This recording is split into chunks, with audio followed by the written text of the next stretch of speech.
First, I'd like to thank a few people. Sarah Jar, thank you very much for the wonderful Bible this class. Elizabeth Nijar, Rusty Atchison, Rob Glasser, and Camille. Thank you so much for helping me with my tropes. My family, thank you for all of your love and assistance in studying. And lastly, my friends, thank you for all of your encouragement. This week we started reading from the book of the Midbar, Numbers. In this book of the Torah, Hashem gives us tons of lessons to be learned as we see the children of Israel walk through the wilderness. Some of these lessons are obvious and some are more subtle. I'm just going to share a little something about what I learned from this parsha, the Midbar. When I first started looking at this portion, the first thing I noticed was, of course, God wanted Moshe to count the people. Now, honestly, at first, I really didn't find anything of real significance in that. I mean, it seems like God wrote down how many people there were anyway. And of course he did. Our sages say that Hashem didn't want Moshe to count the people so he would know how many there were, but so that we could learn something. That's what I learned from this parsha. Hold on, I'll explain. The Midbar chapter 1 verse 2 says, "Take a census of the entire assembly of the children of Israel according to their tribes, according to their father's household, and according to the number of their names." So we see here that there are 3 specific ways that God wanted Moshe to count the people. First, God wanted Moshe to count the people by their names. Now, it's important to know that the Hebrew word for count is rosh. The word literally means lift up the heads. Now, what does lifting up heads have to do with counting people? But in the book of Psalms, it says that God counts the stars. Naturally, we can't count the stars. There's too many. But in Psalm 147, it says that God counts the stars and calls each one by name. Further on, in the same psalm, it says that Hashem heals the brokenhearted. Now, if these things are all mentioned in the same psalm, there must be a connection. So, what in the world is the connection between healing the brokenhearted, counting the stars, and calling them by name? Here's the answer. What makes an individual depressed or dismal? Most of the time, it's because he or she feels unimportant, as if they don't count. Therefore, God told Moshe to lift up the heads of the people to show them that they do count. He wanted them to know that each person is unique. Each person has their own purpose.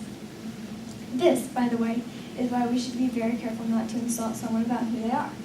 Who knows? Maybe God you're insulting. So, if Hashem knows each star by name, then imagine how much greater we are in his eyes. Our sages say that behind each name is a story. So, Moshe counted the people by name, according to God's individual design of each soul. When someone discovers his purpose, something happens to him. He is elevated. His head is lifted up. No longer will he have to wonder why he's in this world. Hashem teaches us through his Torah, if we're willing to listen, what our purpose is. So to be counted by my name, then, is to seek God with all my heart and follow his commandments. This is the first purpose and the most important of any person, and one that's uniquely mine. I stand individually before Hashem. This is how Hashem wanted it. Secondly, Hashem told Moshe to count the people according to their father's household. God places each individual in their own specific family. He chooses which family we need to be in because only he knows which challenges we need to face in order to become complete.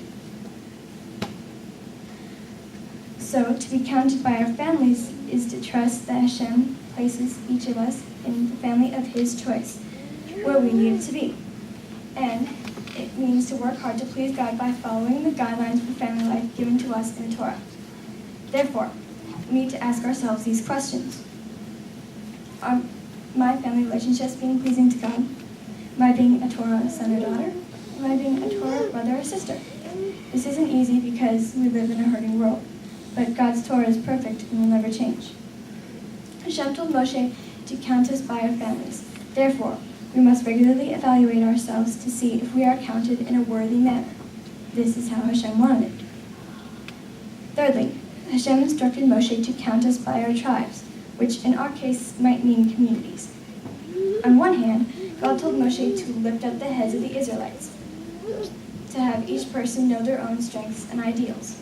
On the other hand, each person must keep in mind that they have those strengths and ideals in order to give to the community.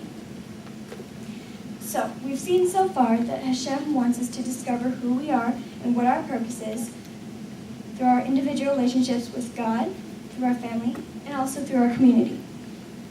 People will also judge us by these three categories.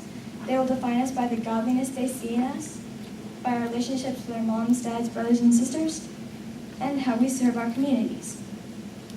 There's one more thing that I found in this parsha.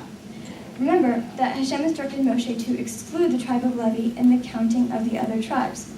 We are told that the reason for this exclusion is because of the sin of the golden calf. Levi stood against the other tribes and declared loyalty and faithfulness to God. Because of that, Levi was set apart and given the privilege of protecting the presence of God in the temple and tabernacle. From this, I discovered that there is one more way that we will be counted. We will be counted by the company we keep, who we hang out with. The whole tribe of Levi stood together when the rest of the Israelites sinned, and the whole tribe of Levi received a reward. If we're hanging out with people who are doing evil things, then we will be judged right along with them, as if we were evil. But if we are hanging out with people who are doing right things, we will be judged right along with them, as if we were wise. Therefore, we must be extremely cautious to choose our friends and acquaintances well. Others see it, and Hashem sees it. In conclusion, today is a very important event in my life, and I'm very happy to be sharing it. I'm certain that one reason God allowed me to be born at the exact time I was because there was something in the Midbar that I needed to see. It was my desire through my drash to communicate what God taught me through this parsha. When I started reading a few articles and then began actually writing it, the first thing I started to think about how it all applied to me personally.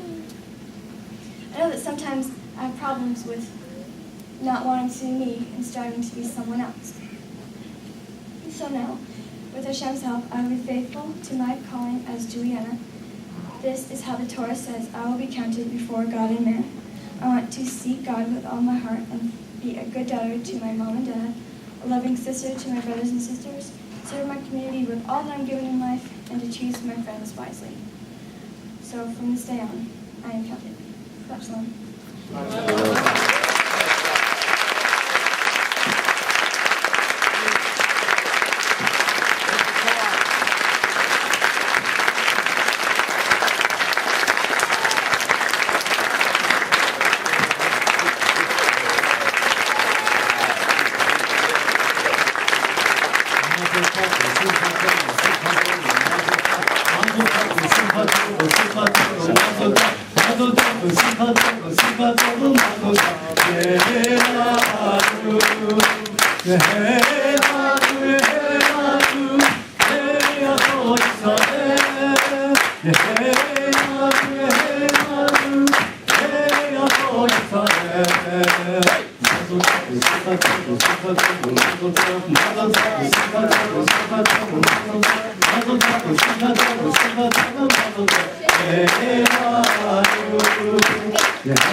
Yeah.